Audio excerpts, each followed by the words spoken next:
It's another slow one today, but we've got a couple stories for you. Looks like the Model S 60 kilowatt-hour version is quite popular, and Model X is meant for sharing. Here are your Tesla tidbits for August 2nd, 2016.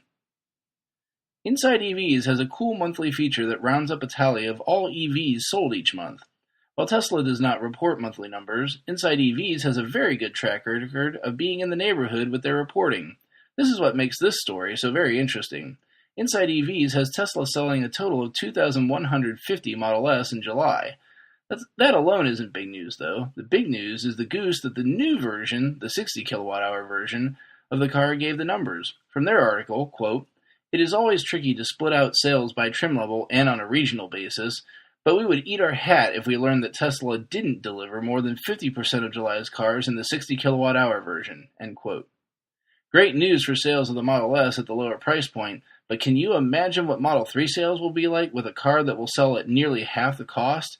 If they can spin up the factory quickly, Q4 2017 will be a boom-in time for Tesla. Lastly, of all places, Autotrader.com is reporting that a company called Commuter is going to begin a ride-sharing service in Los Angeles featuring the Model X. The company has software that allows the cars to be used by workers during rush hour.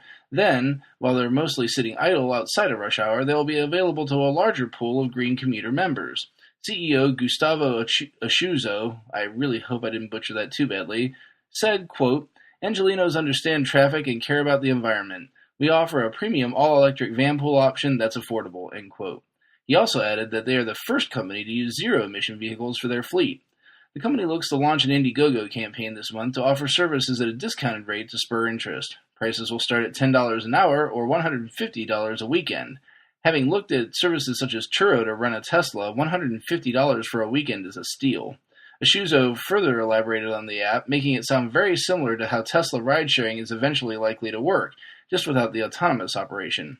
Quote, "Current van pool commuters only use their vans between 10 to 15 hours per week. That's only 6 to 9% of the time during any given week, leaving the van unused for the remaining 91 to 94% of the time.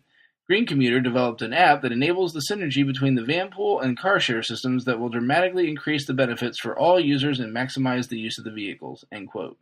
I must say, being able to get this done before the official ride-sharing is enabled is very clever. Once the cars can do it on their own, these guys will be ahead of the game and already be prepared for the nuances that come with the territory. Check out the show description for links to the full stories from the show. If you find value in the show, please consider sending a buck or two my way and support the podcast at patreon.com/Tesla Tidbits. Any and all support will go directly to my Model 3 fund and is most appreciated. Thanks as usual to my super patron John Walthour for his support. If you have no coins for the change tray, no worries. Your support through positive reviews, likes, and subscriptions on YouTube, iTunes, Google Play are all equally important, as well as spreading word of the show to other Tesla lovers.